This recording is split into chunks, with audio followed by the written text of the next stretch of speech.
Okay, let's review this game. So white play e4, c5. It start with Sicilian. White play knight c3. So here we have close Sicilian. So this is the variation I really recommend if you play as white and you are not familiar with Sicilian, or if you are tired with so many variations Sicilian. So close Sicilian is really a good choice.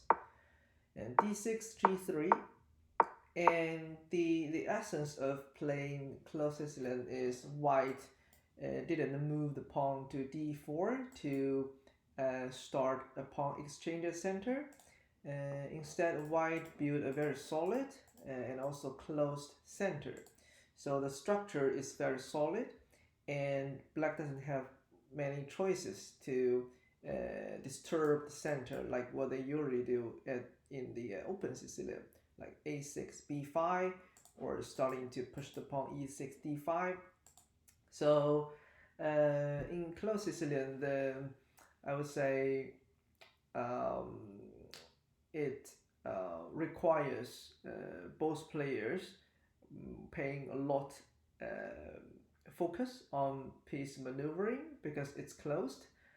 And yeah, let's see how does this game end up. So knight f6, f4, bishop g4, and knight ge2. This is a very typical move in close Sicilian. So the knight moved to e2 instead of f3 because white pushed the f pawn very early at the beginning.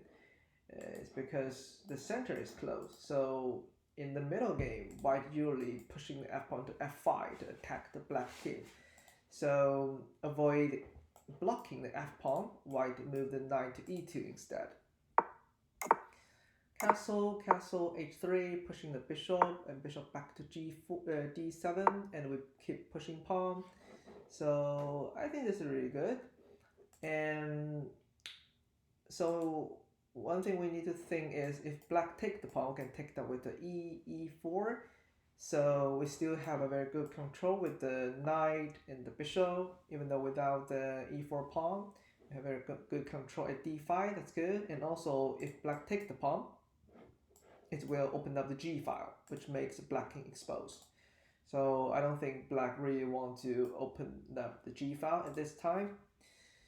So black play queen c8, want to attack f5, but I don't think this move really works because I'm pretty sure white is going to move the pawn to g4, and not only supporting f5 but also keep pushing pawn to g5. So yeah, so this is actually what white is trying to do. So queen c8 does not have any effect on the positioning. And instead, I would recommend black pushing the pawn b5 to attack at the queen side as soon as possible because white has already pushed the pawn to f5. g4, a6, yeah, or also like maybe rook ba and the b5 because in this case, because you can see there is potentially a threat from light square bishop at this diagonal, so I will move the rook to ba and b5 instead. Even though this alternative take the same number of moves as a6, b5. So the knight and the rook will not be like stay at the same diagonal. So knight g3 and keep pushing, that's quite good. Push the knight to e8 and knight d5, yeah, that's just really good move. Now we threat like knight b6, as here we see the problem is queen ca. The queen cannot support the or guard the dark squares, and also there is some potential threat on e7. So knight d5 is a really good move after kicking the knight away from the center. So now I think white is way better. Rook ba, the rook is defending b6. If the rook moved to b8 earlier, the problem will not exist, but now it takes one more step, one more move for black to divide pieces at the queen side.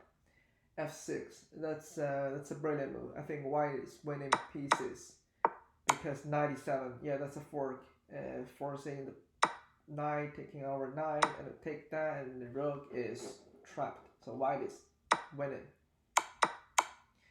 Check and involve the queen. Good. When you attack your opponent, and now I think white has opened up all the files, and the next thing is involve as many pieces as possible to attack your opponent. And yeah, bishop back to e6, c3. Oh, bishop g4 is just a hopeless move. So even though black didn't make the move, the bishop back to g7, I think white is still winning, because yeah, white is up one rook. This is a huge advantage. Queen f7, black resigned. I think this game is a very good example of how white developing pieces and initializing a plan of attacking at the king side in the close Sicilian. And that's it.